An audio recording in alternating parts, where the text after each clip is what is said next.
Discovery's 4 computers now have primary control of critical vehicle functions.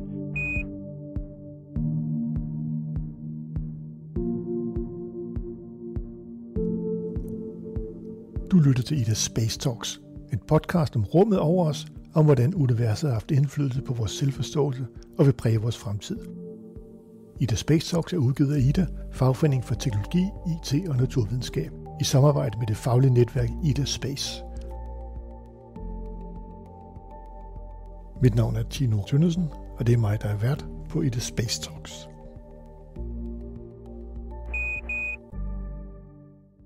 Hvis der er noget, der har optaget menneskeheden altid, så er det, om jorden er unik, og kan vi finde tegn på liv andre steder i universet. Det er kun små 30 år siden, at den første eksoplanet blev opdaget, og den har det mundrette navn 51 Pegasus b. Men hvad kan vi bruge al den her viden til, og hvor langt er vi kommet i vores jagt på andre planeter og liv i rummet? Det er store spørgsmål. Så derfor er jeg taget ud til DTU Space i Lyngby for at møde professor Lars Bukhave, som forsker i det her til daglig. Tak fordi jeg måtte komme forbi, Lars. Selv tak. Og der er kaffe på bordet, og vi er klar simpelthen. Jeg har glædet mig til at komme ud. Vil du lige præsentere dig selv lidt nærmere?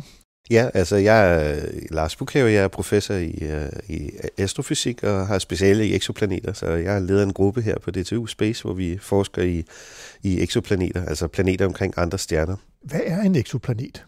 Ja, men en eksoplanet er jo sådan set bare en planet, der ikke er i vores eget solsystem, så det er jo lidt sjovt, vi kalder dem noget specielt, fordi i virkeligheden er det alle de andre planeter. Så solsystemets planeter hedder planeter, og så er der alle de andre i universet omkring de andre stjerner, og det er eksoplaneter. Så der er sådan set ikke noget specielt med eksoplaneter, andet end de bare ikke er i vores eget solsystem. Nu fik jeg sagt i indledningen her, at det er lige små 30 år siden, at man fandt den første eksoplanet. Hvor mange har vi fundet siden? Ja, men altså, vi kender til over 5.000 eksoplaneter. Jeg har holdt op med at tælle, og det er måske også meget sigende, fordi at jeg kan huske for år tilbage, eller mange år tilbage, der tjekkede jeg, hver gang jeg skulle holde foredrag, så skulle jeg lige opdatere, hvor mange vi nu havde. Og det er jeg holdt fuldstændig op med, fordi at det er ikke rigtig længere antallet af eksoplaneter, hvad skal man sige, der er spændingen nu, det er sådan set at karakterisere de mest egnede eksoplaneter til at karakterisere, prøve at forstå dem, prøve at forstå, hvor mange frekvensen, altså hyppigheden af eksoplaneter omkring stjerner, og sådan set ikke det antal, vi kender mere, så det er meget sigende. Men over 5.000 cirka kender vi nu i dag. Hvad er det, der har gjort, at vi lige pludselig kunne finde så mange planeter? Jamen, det er en række ting faktisk på samme tid. Man kan sige, hvis vi går tilbage til den her første opdagelse af den første eksoplanet, så var det jo som alle mulige andre store opdagelser i naturvidenskab lidt af en tilfældighed, fordi man ledte egentlig efter nogle andre typer ting. Man kiggede efter binære stjerner eller såkaldte brune dværge, altså stjerner, som ikke rigtig er blevet til en stjerne, men er de her, failed stars, som ikke rigtig kommer i gang med deres kernereaktioner inde i midten. Og der lavede man nogle spektrografer, som kunne finde de her brune dværge osv., og man forøgede præcisionen på apparaterne, så man kunne måle bedre og bedre. Man kan sige, der var ikke rigtig nogen, der havde forestillet sig, at man kunne finde eksoplaneter med dem, fordi at i vores eget solsystem, der har vi jo de her meget store gasplaneter langt ud i solsystemet. Jupiter så har en omløbstid på omkring 11 år, men til gengæld er kæmpe stor. Men den påvirkning, Jupiter laver af solen, sådan så man kan finde planeten, den er så lille, så man ikke vil kunne måle det med de her apparater. Også fordi, at Jupiter er meget længe om at komme over, altså 11 år, så du skal virkelig have en lang baseline af observationer for at kunne finde Jupiter. Og de små planeter var helt uden for rækkevidde, altså jorden og sådan noget. De ville lave alt for små signaler til datidens spektrografer faktisk. Men så var naturen så venlig, at den har lavet nogle planeter som Jupiter, men som er helt tæt inde på deres værtsstjerner. Og det var fuldstændig det var en kæmpe overraskelse. Det var ikke nogen, der havde forventet. Og faktisk, da den blev opdaget, den her 51 Pegasus b, så var der i årevis en lang debat om, at det ikke var rigtigt, at de var skøre, og det kunne ikke være en planet osv. Men det viste sig at være en Jupiter-planet, ligesom Jupiter, men helt tæt inde på stjernen, med en omløbstid på nogle få dage faktisk. Og igen, Jupiter er de her cirka 11-12 år om at komme rundt om solen, så det var den er virkelig meget, meget tættere på. Og det var helt det var en kæmpe overraskelse, de overhovedet fandtes. Men fordi den er så stor og så tæt på, så laver den et signal, om jeg så må sige, altså en påvirkning af dens værtsstjerne, som er så stor, at den kunne måles med datidens spektrografer. Og nu spurgte du, så det var en lang udenomsvej til at svare på dit spørgsmål, men grunden til, at vi så har fundet så mange planeter, det er, at den her første planet, den startede hele det her felt og sparkede den her, det her felt i gang med at prøve at gøre instrumenteringen endnu mere præcis. Så vi har virkelig udbygget præcisionen af de her spektrografer, så vi kan finde langt mindre planeter med mindre signaler, om jeg så må sige. Og så har der også været andre teknikker, altså transit-teknikken, hvor planeterne bevæger sig ind foran værtsstjernen og formørker dem. Og der har været nogle rummissioner, som har opdaget ekstremt mange planeter. Så det til sammen har gjort, at antallet af opdagelser virkelig er accelereret. Og hvis man ser sådan en kurve, så er det faktisk sådan en eksponentiel kurve af antallet af planeter, som bliver fundet hvert år. Og man kan jo sige, at universet er vel dybest set også uendeligt, så er der vel også uendeligt antal eksoplaneter. Ja, det synlige univers er jo ikke uendeligt, men der er ekstremt mange stjerner, ja. Men det er meget, meget vanskeligere, når de kommer langt væk, de her stjerner. Så er det meget, meget vanskeligere. Så i virkeligheden udforsker vi, vores astronomiske baghave, altså vores lokale univers i Mælkevejen. Og så det er kun en lille boble inde i Mælkevejen, vi egentlig kan finde eksoplaneter i, fordi at når vi skal længere væk, og stjernerne bliver meget svage, så bliver det utrolig svært at måle på noget som helst, faktisk. Så bliver det antal fotoner, vi får fra stjernerne, de er simpelthen det er for lidt, til vi kan måle de her planeter. Når nu vi så har fundet alle de her eksoplaneter, så er det næste spørgsmål jo helt naturligt. Hvad er det, vi skal bruge den her viden til? Hvorfor jagter man egentlig eksoplaneter? Jamen, det kan man svare langt og længe på, det spørgsmål, men når man kan sige, at forstå vores egen plads i universet, det er jo noget, man har været interesseret i sådan set, siden man kiggede op på stjernerne. Altså man troede jo først, at jorden var centrum, alting skulle rotere rundt om jorden, så skulle alting være i cirkler omkring solen, og solen var universets centrum, og hver gang man ligesom har troet, at vi var specielle, så har videnskaben taget fejl, og vi har fundet ud af nu, at Mælkevejen er en galakse med 300-400 milliarder stjerner, og der er et eller andet cirka-tal med omkring 1000 milliarder galakser, som hver især har nogle 100 milliarder stjerner. Så der er altså noget med 10 i 23, altså 100.000 milliarder stjerner i det synlige univers. Så der er virkelig, virkelig ekstremt mange stjerner. Så at placere os selv i det her enorme kontekst af universet. Altså der er også det her berømte pale blue dot-fænomen, hvor at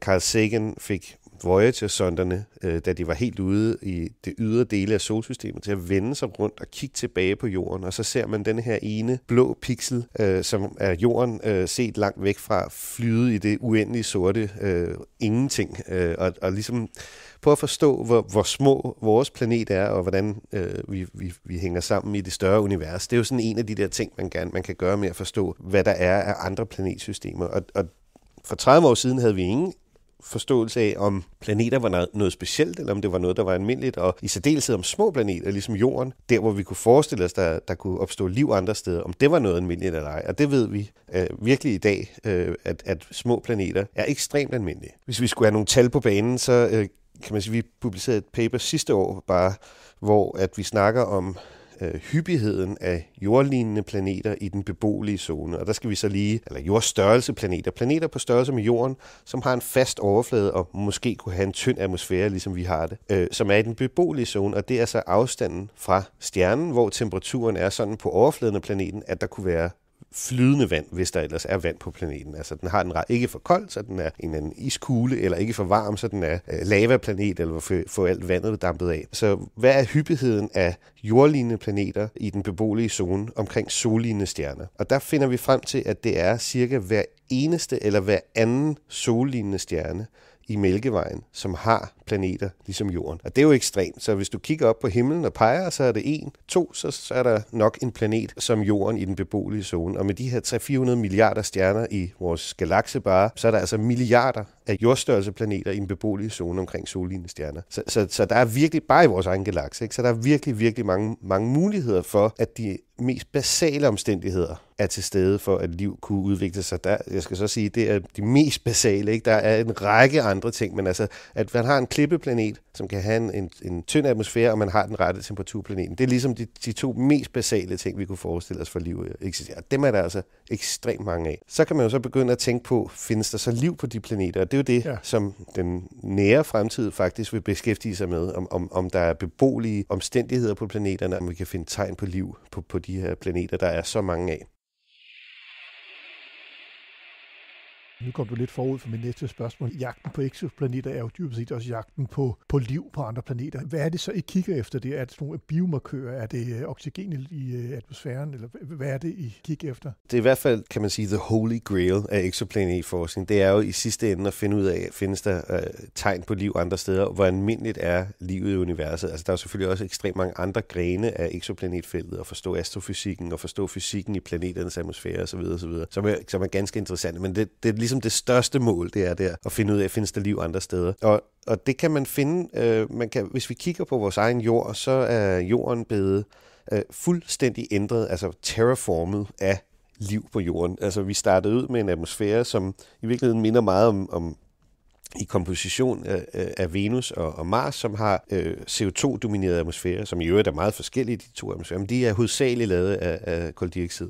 Og det samme var det med jorden. Regner vi med, at det var en koldioxid- og CO2-domineret atmosfære, måske med lidt metan. Og så relativt hurtigt i jordens historie, så ved vi, der er liv. Der er faktisk evidens for liv på jorden, der er cirka 3,7-3,8 milliarder år gammel. Og jorden er cirka 4,5 milliarder år gammel. Så allerede inden for de første milliard år af jordens historie, så har vi tydeligt tegn på, at der var liv på jorden. Og det er jo interessant, fordi det betyder, altså der skal man tænke på, at jorden var glohed, den blev dannet, så det tog alligevel nogle 100 millioner år, før at den køler ned. Men man kan sige, relativt hurtigt efter planeten må køle ned, så opstår livet på jorden. Altså sådan astronomisk og geologisk set, så går det altså voldsomt hurtigt faktisk. Og livet på jorden er drevet af fotosyntese, og fotosyntese tager CO2 og bruger UV-stråling fra solen til at splitte CO2 fra hinanden. Kullet bliver så bundet i den levende organisme, og ilten bliver sluppet løs i atmosfæren. Og det er faktisk fotosyntese og liv på jorden, som har ændret vores atmosfære til det, den er i dag. Så den har fuldstændig ændret det. Vores atmosfære er som bekendt jo 21% ilt, og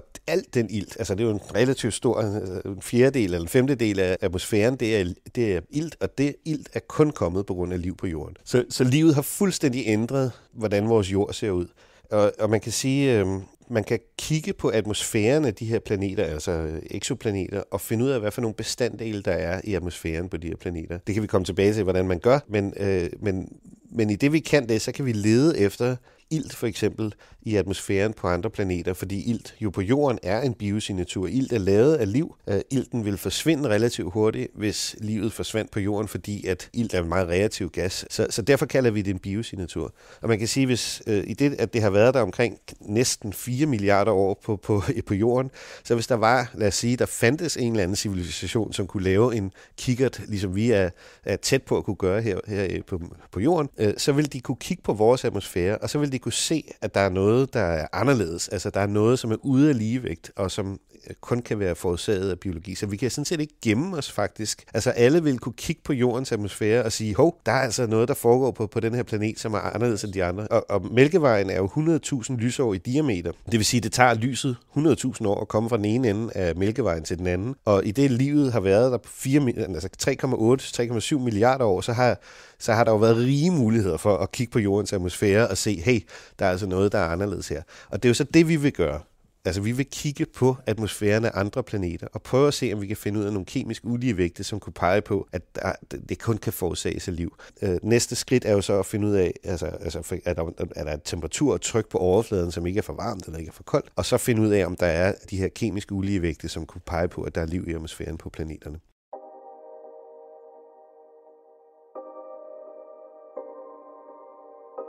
Når man skal undersøge exoplaneter, så er det jo nærliggende bare at sige, når man tager en kikkert, så kigger vi op og ud i universet. Men det er jo ikke kun den måde, det foregår på. Så hvordan rent teknisk jagter man en exoplanet? Jamen det kan jeg godt komme ind på. Så de fleste metoder er faktisk indirekte, hvor vi ikke ser planeten, men vi ser, hvad planeten gør ved den stjerne. Og det gør sig gældende for den her metode, som fandt den første exoplanet nogensinde, altså den her i 1995, den her 51 Pegasus, som vi snakker om B. Det er ved, at planeten bevæger sig rundt om stjernen, så er den jo bundet gravitationelt omkring stjernen, og det betyder faktisk, at planet og stjerne i virkeligheden kredser omkring et fælles tyngdepunkt, altså en center of mass. Det vil sige, at stjernen sådan set også kører rundt om en lille bitte cirkel omkring det her center of mass, men meget, meget mindre end planeten gør. Og på grund af stjernen bliver påvirket ligesom af planeten. Man kan også, hvis man skulle være lidt mere billedlig, så kunne man sige, at hvis man kan forestille sig, at planeten er en hammer i en snor, man har, og man så slynger hammeren rundt i sin hånd, og når hammeren så drøner rundt, så vil ens hånd blive hævet frem og tilbage, og det er det samme, der sker med stjernen på grund af tyngdekraften fra planeten. Og det kan man så måle, fordi at stjernen så kører rundt i en cirkel, og den bevægelse, der er mod og væk fra os på jorden, der observerer stjernen, det vil gøre, at lyset faktisk bliver dobblerforskudt af stjernen, altså rød og blåforskudt. Lidt ligesom når en ambulance kører forbi, og så ved vi, at lyden fra ambulancen ændrer frekvens. Og det samme sker der med stjernen, når den bevæger sig frem og tilbage set fra jorden. Og det vil sige, at den spektrum, altså det lys, der kommer fra stjernen, hvis det er foldet ud i dens bestanddele, så kan vi se, at det spektrum rykker sig blåt og rødt, når stjernen bliver påvirket af planeten. Og hvis man så kan måle det, så kan man finde ud af faktisk, hvor stor masse, der påvirker stjernen. Hvis man i øvrigt ved, hvor tung stjernen er, så kan man regne ud, hvor tung den masse, der hiver i stjernen er for at lave den her effekt. Og så kan man regne massen af planeten ud, og perioden af planeten ud, altså hvor dens omløbstid er simpelthen. Og det er den ene metode til at finde de her planeter. Den anden metode, som også har været ekstremt effektiv, det er det, der hedder transitmetoden, eller formørkelsesmetoden, kan vi kalde det. Så hvis nu, at man forestiller sig, at planetsystemet er sådan orienteret i rummet, at planeten bevæger sig ind foran stjernen set fra jorden, altså det vil sige, kommer til at formørke den, ligesom vi ved fra måneformørkelser og solformørkelser, så kan det også ske med en planet, hvis ellers den her baneplanet er sådan orienteret, at den lige præcis bevæger sig ind foran stjernen og formørker den set for os. Og det betyder jo så, at lyset fra stjernen bliver formørket en lille smule, og det kan vi også måle. Vi kan måle lysstyrken af stjernen, og hvis vi ved, hvor stor stjernen er, så kan vi regne ud, hvor stor den disk, altså den planet, der bevæger sig ind foran stjernen er, for at formørke lyset i forhold til det, vi måler. Og så kan vi måle størrelsen af planeten, altså radius af planeten. Og hvis man så kombinerer de to teknikker, så har vi jo både massen af planeten og radius af planeten. Og så har vi faktisk en gennemsnitstæthed, altså en densitet af planeten. Og så kan vi allerede begynde der at snakke om, hvad er planeten lavet af. Okay. En klippeplanet som Jorden vil have en høj densitet, omkring 5,5 gram per kubikcentimeter, mens en gasgigant som Jupiter, eller sådan noget, som er lavet af hovedsageligt af brint og helium, vil have en meget, meget lavere tæthed. Og så kan vi allerede der begynde ligesom at se i første omgang, hvad er det for nogle typer planeter, vi observerer. Og det er de to mest kendte metoder. Okay. Der er også andre måder, man kan detektere planeter på, og det vil være ved at direkte se planeten simpelthen. Men det er enormt vanskeligt, fordi afstanden mellem stjerner og planeter er i virkeligheden meget lille i forhold til afstandene til stjernerne. Og stjernen er meget, meget, meget, meget, meget mere lysstærk end planeten. Så det kræver, at man ligesom fjerner lyset fra stjernen og kun ser planeten. Og det kan man gøre med forskellige metoder, men det er altså ganske vanskeligt at gøre godt nok, sådan så man rent faktisk kan se det lys, der bliver reflekteret fra planeten, eller udsendt af planeten, hvis den er varm for eksempel, altså at den sender termisk stråling ud. Så det er gjort nu, men det er relativt store planeter, som er relativt langt væk fra deres stjerner, og som også er unge, fordi at de så stadig er ved at trække sig sammen, og når noget trækker sig sammen, så bliver det jo varmt, så de stråler faktisk i de infrarøde lys, og dem kan vi detektere der. Der er en række planeter, som er blevet opdaget på den måde. Men vi håber på og regner med, at med nye generations rumteleskoper, så vil vi kunne komme helt ned og se reflekteret lys af planeter ligesom Jorden. Altså se det direkte lys og den direkte detektion af en planet, og så lave et spektrum af den planet, og så kunne kigge på atmosfæren af dem. Og det er faktisk fremtiden i karakterisering af små planeter. Men det er ganske vanskeligt. Vi har ikke instrumenteringen til at kunne gøre det endnu med de små planeter. Et er jo selvfølgelig at stå på jorden og observere ved hjælp af de store jordbaserede teleskoper. Men hvilken betydning for jeres forskning har så det nye James Webb-teleskop? Ja, så James Webb er jo, man kan sige, hvis vi vender tilbage til det, jeg sagde til at starte med, at vi kender de her 5.000 planeter, og jeg ikke rigtig har styr på, hvor mange vi kender mere, så er det fordi, at vi faktisk har ekstremt mange planeter, vi kender, og James Webb vil ikke lede efter planeter. Den vil karakterisere de planeter, vi kender. Så der er en række af planeter, som er meget velegnede til at observere med James Webb-teleskopet. Og James Webb vil for første gang kunne give os observationer af en jordlignende eller jordstørrelse planets atmosfære. Altså det vil sige for første gang kigge ned i atmosfæren på de her små planeter. Vi har kunnet gøre det med Jupiter-lignende planeter. Der er fundet en lang række ting i atmosfæren på de her Jupiter-lignende planeter, men vi har ikke kunnet gøre det for små planeter endnu. Og det er det, James Webb vil muliggøre for os faktisk for første gang. Og vores gruppe har faktisk fået tid til præcis at gøre det. Og vi har faktisk modtaget de første observationer af atmosfæren af en jordlignende planet nu her i sommer. Så det er ekstremt spændende. Når nu man har alle de her 5.000 planeter, og nu siger du, at I har fået tid og fået data tilbage fra James Webb, ud af alle de her 5.000 eksoplaneter, er der så nogen, der er mere interessante end andre? det jeg allerhelst ville kigge efter, det var en planet på størrelse med Jorden, der kredser omkring en sollignende stjerne, altså ligesom vores egen sol, fordi det er det eneste sted i universet, vi ved, der findes liv. Det er bare ikke muligt med nuværende instrumentering. Selv ikke med James Webb vil vi kunne observere atmosfæren af en jordstørrelse planet omkring en sollignende stjerne.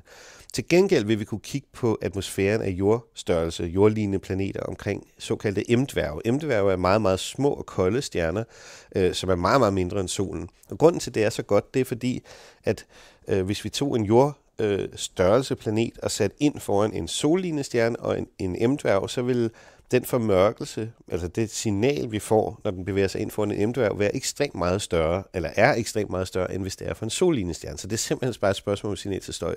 Vi får et meget større signal, når vi kigger på planeter omkring små stjerner, end når vi gør omkring store stjerner. Så derfor er det der, vi vil starte, fordi der kan vi simpelthen måle, og regner vi med at kunne måle atmosfæren af planeter på størrelse med Jorden for første gang. Og der er en håndfuld af dem. Så i virkeligheden er vi drevet af 2 retninger, kan man sige. En, hvad vi virkelig gerne vil gøre, og så hvad der er teknisk muligt nu, simpelthen med den instrumentering, vi har. Og det er så det sidste, der driver virkelig værket lige i øjeblikket, fordi at der er nogle få planeter, som har en enorm, fra naturens side, en enorm et højt signal, hvis der er en atmosfære på planeter. Og det er selvfølgelig dem, vi går efter til at starte med. Og der er blandt andet et system, som hedder TRAPPIST-1, som er blevet opdaget for nogle år siden, som er et helt fantastisk system af 7 jordstørrelse planeter, som alle sammen kredser omkring en meget kold M-dværg, en ultra-cool dwarf, som det hedder, sådan er meget lille, hvilket er, som jeg sagde lige før, er rigtig fantastisk. Og de her 7 planeter formørker alle sammen, altså det er sådan en helt flat baneplan, så alle 7 planeter formørker faktisk den her stjerne.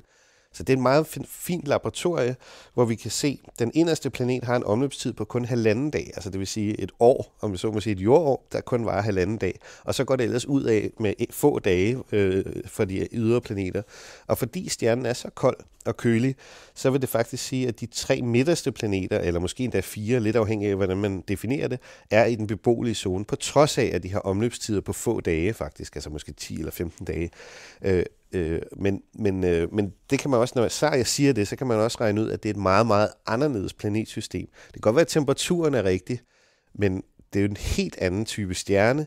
Planeterne er meget, meget tæt på den stjerne, så der er en masse forskellige ting, der er anderledes ved det her planetsystem. For eksempel, altså, hvis vi tog Jorden og ploppede ind på en af de her beboelige zone planeters plads, så vil vi ikke have det særlig godt.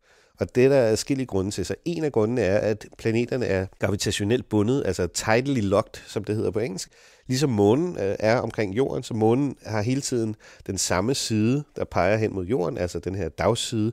Og så ved vi, der er den her the dark side of the moon, som der er alle mulige sci-fi-teorier om, men det er der jo, så den vil altid have den mørke side væk fra os. Det samme med de her planeter. De har en varm dagside, som altid er mod stjernen, og så er det en kold natside, som er væk fra stjernen. Og det vil jo ikke være specielt fordrende for liv på Jorden. Der kan man også, hvis der er en atmosfære, kan man forestille sig, at der kommer meget kraftige vinde på planeten fra den varme dagside til den kolde natside. Der er andre ting, som er meget uhensigtsmæssige for liv. Det kunne for eksempel være, at de her stjerner, for det første er M-dværge mere aktive. De har typisk og tit en masse flares, altså solstorme eller stjernestorme, kan man så kalde det, som bliver sendt ud endnu mere end vores egen sol. Vi kender det jo, at her på Jorden, men nogle gange snakker man om, at vores elnet kan blive slået ud af en solstorm. Men her er vi altså, i stedet for at være en relativt lang afstand fra stjernen, så er vi altså helt nede at have en omløbstid på nogle få dage omkring stjernen, og så er den i øvrigt også mere aktiv.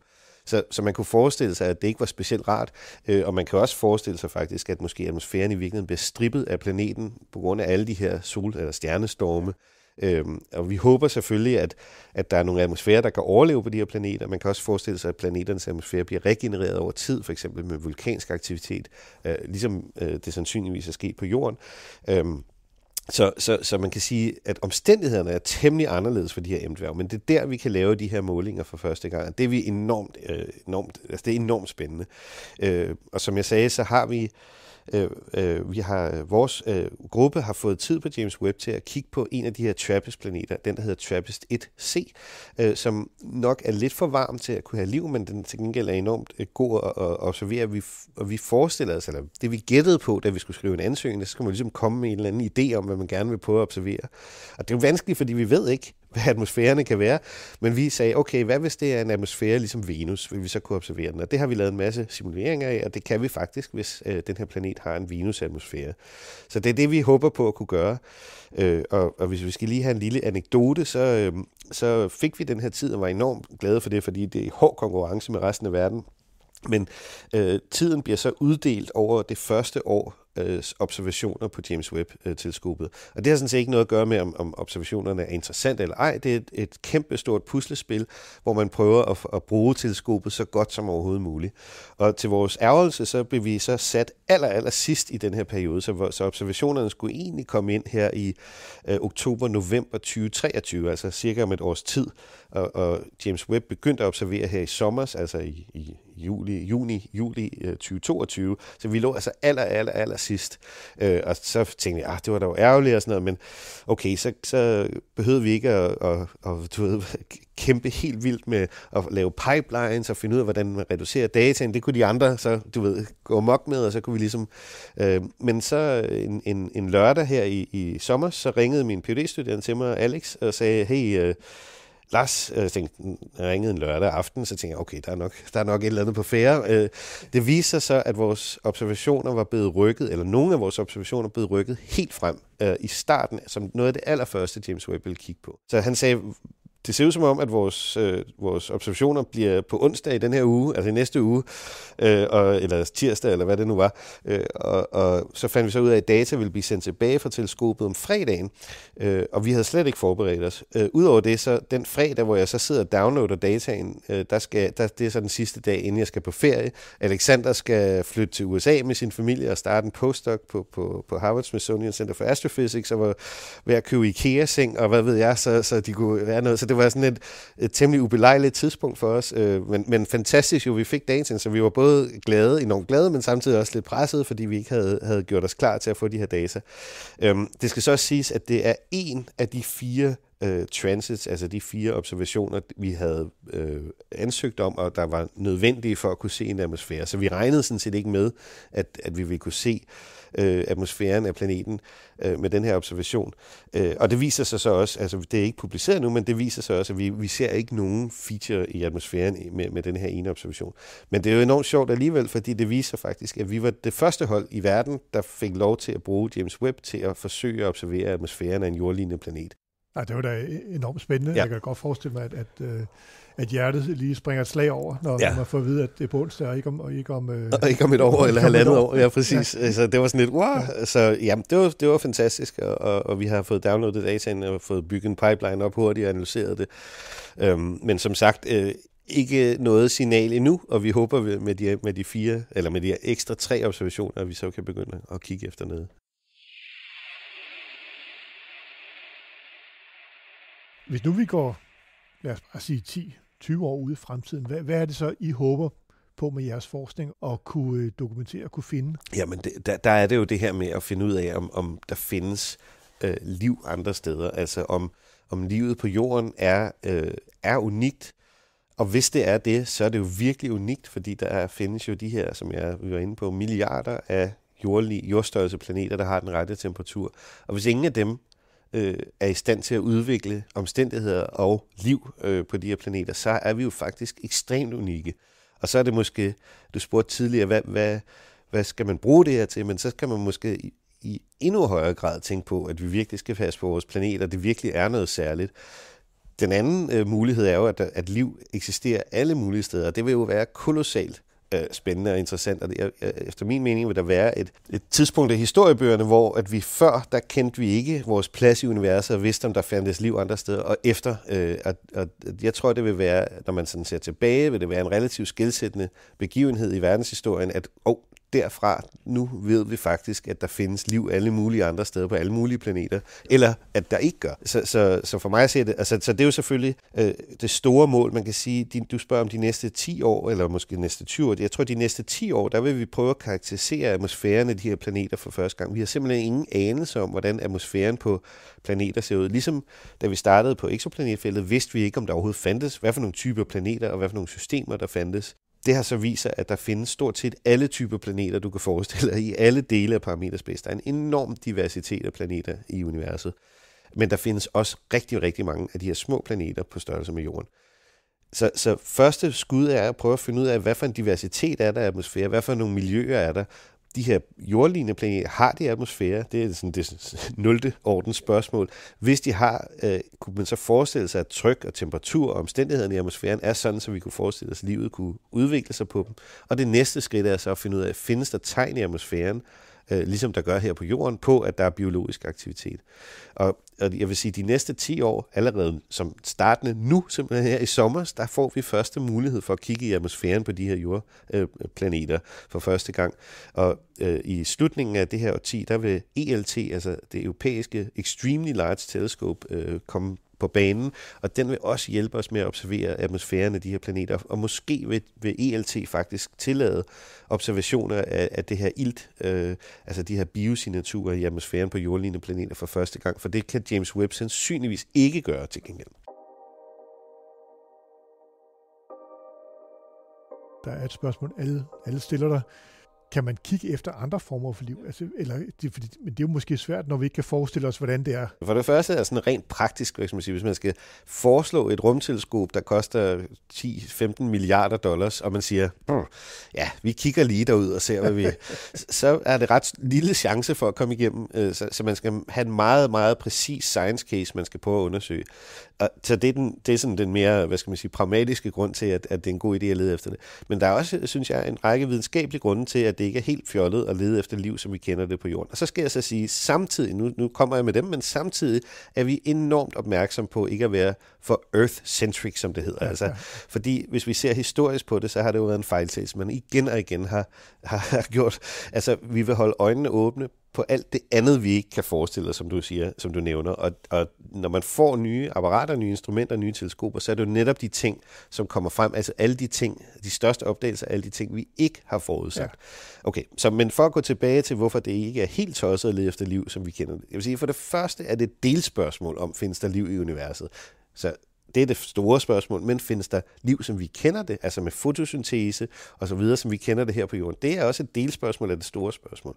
Og hvorfor er det så klogt måske at lede efter liv, som vi kender det? Ja, for det første, så er det eneste sted i universet, vi kender til liv. Så vi ved ikke, hvordan livet ellers kan være. Vi ved ikke, hvordan livet er opstået præcis på Jorden. Så det er den ene grund. Den anden grund er, at livet på Jorden er lavet af nogle grundstoffer, nogle atomer, som er de mest almindelige i universet. Altså der er brint, der er kul, der er ilt og nitrogen, som er de mest almindelige stoffer i universet, hvis du skulle sådan kigge på universets sammensætning. Så det er grundpillerne i jordens udformning, så det er jo ikke helt tosset at lede efter. Det betyder ikke, at man ikke kan finde liv med alle mulige andre sammensætninger, men så vil det være stoffer, som er meget mindre, eller ikke lige så almindelige, som dem livet består af. Den anden gode grund er, at kulstofkemi, det der laver RNA, DNA, aminosyre osv., det er lange kulstofmolekyler, som er relativt komplekse, så den kulstofkemi kan lave meget kompleks kemi, og det er også meget stabilt. Og det er jo også en ting, vi har brug for, at vi skal kunne lave noget kemi, som er komplekst og stabilt nok. Og det kan man også godt lave med alle mulige andre, eller ikke alle mulige, men man kan godt, der er masser af mennesker, der forsker i, hvordan kunne vi lave kompleks organisk kemi, som ikke er kulbaseret. Og der er nogle kemiske netværk, uden at jeg skal kloge mig for meget på det, for det er bestemt ikke mit ekspertisefelt. Men der findes andre måder, man kan gøre det. Men igen er det så stoffer, som ikke er så almindelige, som dem, der udgør livet i universet. Så er der det tredje, at vi var inde på lidt tidligere, at livet opstår kolossalt hurtigt på Jorden, altså sådan geologisk tidsskala set.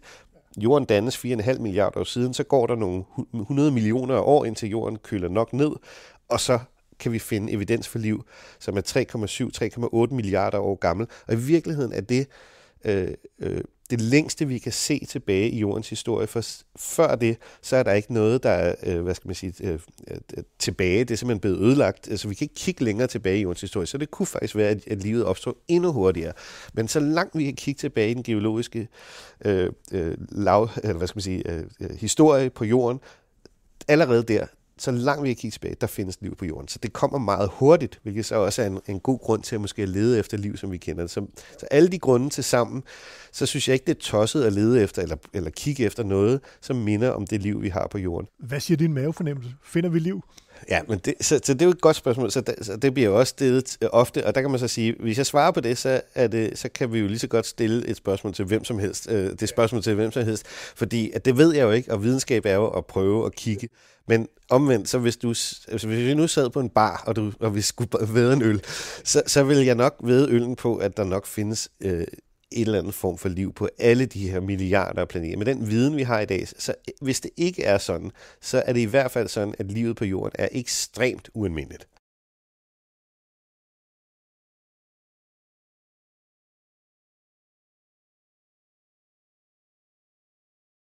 Den første eksoplanet hedder 51 Pegasus B. Det får mig til at tænke på, hvordan navngiver man det her? Fordi det er jo et meget lidt mundret navn. Er der et system? Ja, altså, det er jo simpelthen stjernens navn. Altså, at stjernen, den kredser om en. Det var jo den kaldt længe før man fandt planeten. Det lille B til sidst, det er planetens. Så stjernen hedder 51 Pegasus, og så hedder planeten B. Så man navngiver typisk, altså en måde at gøre det på, er at tage stjernens navn, hvis den ellers er klar nok til at have et rigtigt navn. De fleste har, eller alle stjerner har faktisk et eller andet katalognavn. 51 Pegasus, det er en af de rare. Jeg kan love dig for, hvis du kan finde nogen, på 20 random tal og bogstaver, som er navnet på. Men de klareste stjerner har et eller andet relativt pænt navn, om jeg så må sige. Okay. Så det er en måde at gøre det på. Så kalder man planeterne B, lille B, lille C og så videre, efter hvornår de er blevet opdaget derudaf. Okay. Så der er et eller andet forholdsvis indviklet system til navngivning. Det er relativt simpelt, fordi der er stjernen allerede navngivet, kan man sige. Så er der nogle andre typer navngivning, som har navnet på den mission, eller det projekt, som har opdaget den. For eksempel er der masser af planeterne, som er blevet opdaget af Kepler, altså mange af de 1000 planeter faktisk, de hedder Kepler et eller andet. Så er der TESS-missionen, der hedder de TOIs, altså Test Object of Interest, streg og så et eller andet tal. Eller også er der alle mulige jordbaserede surveys. Der er en, der hedder HATNET for eksempel, så de hedder HATNET, og dem har jeg været med til at finde en masse af, så de hedder HAT-P, og så et eller andet tal, B, C, D, E og så videre. Og så er der igen de mere opfindsomme, som for eksempel den her TRAPPIST, som vi var inde på, og det er en belgier, der har lavet det survey, som har fundet den her planet, og det er den første i rækken, han har fundet, og han kan godt lide belgisk øl. Derfor så har han kaldt surveyet TRAPPIST, og derfor hedder den første planet TRAPPIST-1. Og så B, C, D, E, F, G og så videre. Så der er alle mulige måder, man kan navngive det på. Der er dog nogle regler. Man må ikke kalde den Lars eller Lars Bukhave A, selvom jeg har fundet nogle stykker og gerne vil gøre det. Og man må heller ikke kalde den navne på, jeg tror på lande eller noget i den stil. Så der er nogle regler fra den internationale astronomiske union, IAU, som du ved, sætter grænser for, hvad man kan kalde ting. Men ellers er det stort set den vilde vesten, hvor skal du høre. Så det er lidt hvem, der laver et eller andet apparat, der kan finde nogle planeter, og så bliver de så navngivet derefter. Og så er der jo også community navngivning, det vil sige, at der er, og det er faktisk, jeg tror, der er en i gang lige nu, som man kan gå ind og prøve at lede efter, hvis man gerne vil prøve at navngive nogle eksoplaneter. Der er blevet valgt nogle af de mest interessante planeter ud, og de blev så delt ud til verdens lande. Og vi havde faktisk en i Danmark, som i sidste runde af det her, som blev navngivet, og jeg tror, så vidt jeg husker, blev den kaldt Surt, efter den her nordiske soundfigur, som er noget med noget ild og noget. Og den her planet var en hot Jupiter, så derfor så var det navn, der blev valgt. Og det var så vidt jeg husker, en ung mand, som havde fundet på det her navn fra Danmark, og som havde sendt det ind, og så blev det valgt, og så var vi inde i planetariet og give den navnet og så videre. Så det var Danmarks planet, som har fået det her navn Surt, og det var en planet, jeg var med til at opdage i sin tid, så det var meget sjovt. Det er også et fantastisk navn. Ja. Og man må sige, opkaldt et system efter en øl er vel egentlig også meget menneskeligt. Ja, det er også meget sjovt. det viser vi bare mennesker derovre, og det fortæller, hvis der er nogen ude i rummet, så fortæller det vel noget om os. Ja, for det kan man sige, hvis de nogensinde finder ud af, hvad vi har kaldt deres stjernesystem, er det rigtigt. Jamen Lars, tiden er gået, og jeg synes, det har været rigtig interessant at komme ud, og jeg er glad for, at du er til mod mig. Jeg håber, jeg kan trække på dig igen på et andet tidspunkt, det kan du der kommer mere. Tak fordi du var med. Selv tak. Du har lyttet til The Space Talks. Følg os på Facebook i gruppen i The Space, hvor du også kan deltage i debatten og blive opdateret på det nyeste inden for rumfart. Du kan også skrive til mig på trt@ilo.dk, hvis du har et emne, som du synes, at vi kan tage op. og du kan abonnere på podcasten via din favorit podcastudbyder. Ida Space Talks er en af flere podcasts, der udgives af Ida, Fagforeningen for Teknologi, IT og Naturvidenskab. Og du finder alle Idas podcasts på ida.dk/podcast. Næste episode udkommer først om en måned. Derfor så kan du bruge tid på at lytte til nogle af de tidligere episoder.